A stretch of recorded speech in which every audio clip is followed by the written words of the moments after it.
Have you ever had a dream, but all of a sudden you gave up on your dream because your inner voice said, I'm not good enough? Or someone else said that you are not good enough? Let me tell a story. I was a young boy growing up in a country town in Sri Lanka. So one day I had this incredible opportunity to go to an educational fair. That's where all the Western universities comes and trying to sell their university programs to rich Sri Lankan kids. But I wasn't rich, I didn't have money, but I walked in because I was so curious. So after going through that educational fair, they were able to paint a picture in my mind how wonderful it is to live in a Western country. So the moment I left that door, I made a committed decision. One day I'm going to live in a Western country.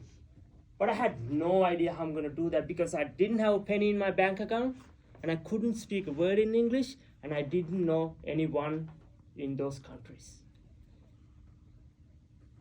So I went home with enthusiasm and I told my dream to my dad and he was laughing at my dream.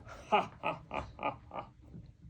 It's not for you, son. It's for people who can speak English and who got a lot of money, and you got none of those. Forget about your dream. He was trying to steal my dream.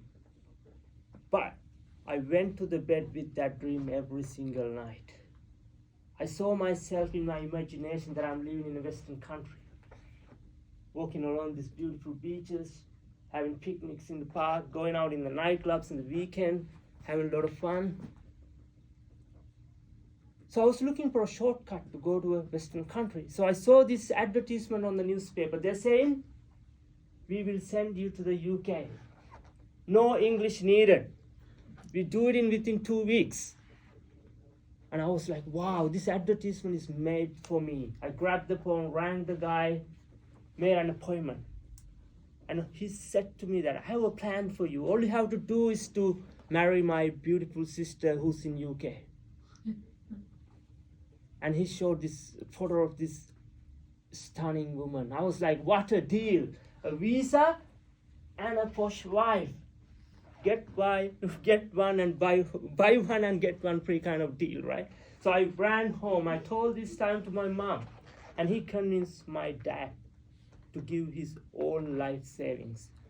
So here come the visa interviews. After a few weeks. And I was so nervous. I was shaking, I was sweating inside this room. And the visa officer smelled me like a dog. He just got the seal and bang on my passport. And he said, your visa is rejected.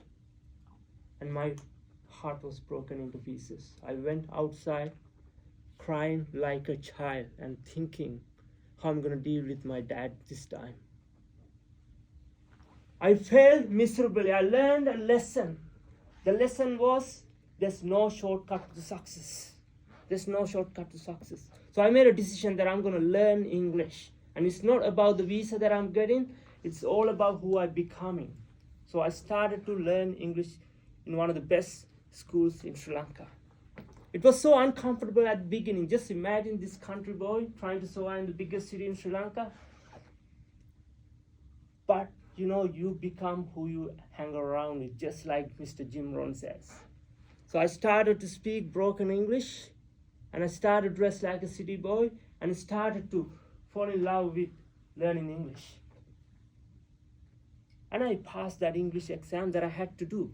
Have you heard that when the student is ready, the teacher appears? So I met my best friend, and his dad was kind enough to lend me $5,000.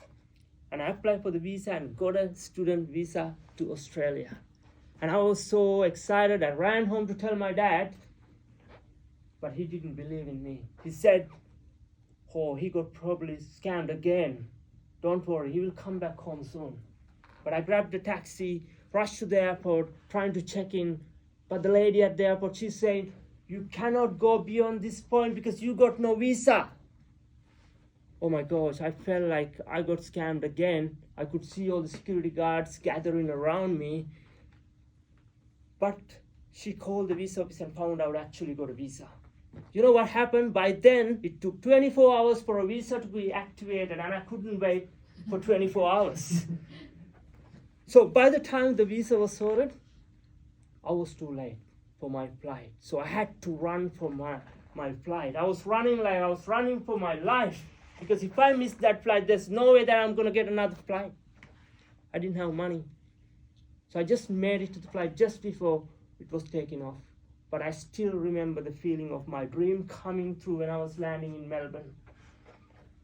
So I came out of the airport, I grabbed my phone, I called my dad, and I said, I'm in Melbourne.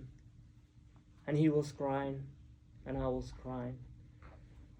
All he said was, I'm proud of you, son.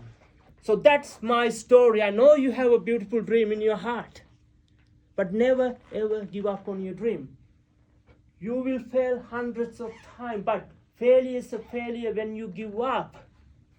But if you don't give up and if you keep going after your dream, every time you fall down, one day you're going to achieve that dream. And it's so fulfilling to live your dreams.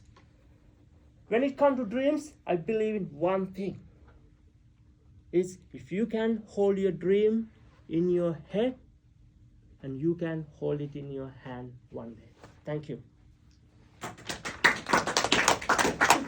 Some space station.